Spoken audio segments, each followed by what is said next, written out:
When Sarah told me, "I married below my level, everyone knows I'm out of your league," I didn't argue.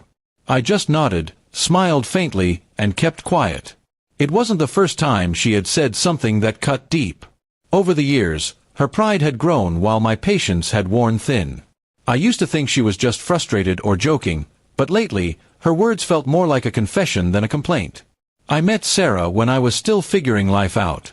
I worked as a mechanic, hands always covered in grease, while she was a marketing executive, elegant, ambitious, and always dressed to impress. She liked to say I was refreshingly simple. I thought she meant it kindly. Maybe I was naive back then, thinking love could bridge differences in class and pride. Over time, our lives started drifting. She'd go out to networking events that I wasn't invited to.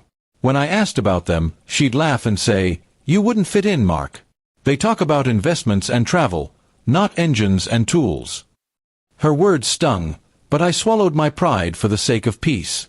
Then one evening, while I was fixing the kitchen sink, I overheard her talking on the phone. She was laughing in a way I hadn't heard in months. Light, free, almost flirty. I caught my name in her sentence. "He's harmless, really.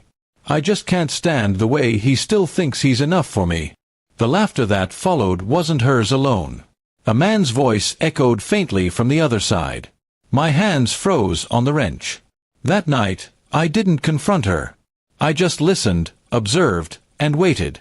Her habits changed. Long showers before going out, hiding her phone, and new perfume she never wore around me. Everything pointed to one painful truth, but I wanted to be sure before breaking my silence. One weekend, she said she was going to a work trip 2 towns over. I pretended to believe her. But instead of staying home, I followed her quietly. She wasn't headed toward a hotel or conference. She parked outside a small cafe, where a man in a suit was waiting. They embraced like lovers. My heart sank, but my face stayed calm. I took pictures, not out of vengeance, but proof. Proof for when she'd deny what I already knew. When she came home 2 days later, she was glowing, humming a song as if guilt had no place in her chest. I asked how the trip went. She smiled and said, "You wouldn't understand. It was productive." I simply replied, "I believe you." She didn't notice the faint sarcasm in my tone. The next morning, I made her breakfast, her favorite. She looked surprised but pleased. "Trying to make up for something," she teased. I smiled. "No. Just celebrating honesty." She didn't understand what I meant until she saw the manila envelope beside her plate. Inside were the pictures. Her smile vanished. Her hands trembled as she looked through them.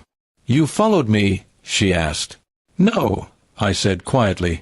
"I just didn't trust someone who thought I was beneath her." She tried to talk, to spin a story, but I stopped her. "Don't bother, Sarah. You said it yourself. I was never your equal." That day, I packed my things. She cried, begged me to stay, said she made a mistake. But her words had lost their power. I left her standing at the door, surrounded by her wealth and pride, the 2 things she valued most. Months later, I started a small auto business with the help of a friend. It grew faster than I ever imagined. I didn't plan revenge, but life had its own way of balancing things. One day, Sarah came by, dressed simply, no designer bag, no pride in her eyes. She said softly, "You look happy." I just smiled. "I am. Guess I finally found my league." She looked away, eyes glistening with regret. Maybe she finally saw what she lost. Not money or class, but someone who loved her beyond all that. I didn't gloat or mock her. I just wished her well and walked back to my shop, where peace and purpose had replaced the pain she once left behind. Sometimes, agreeing with someone's insult isn't surrender, it's preparation. Because when they think you're beneath them, they never notice you rising until it's far too late to catch up.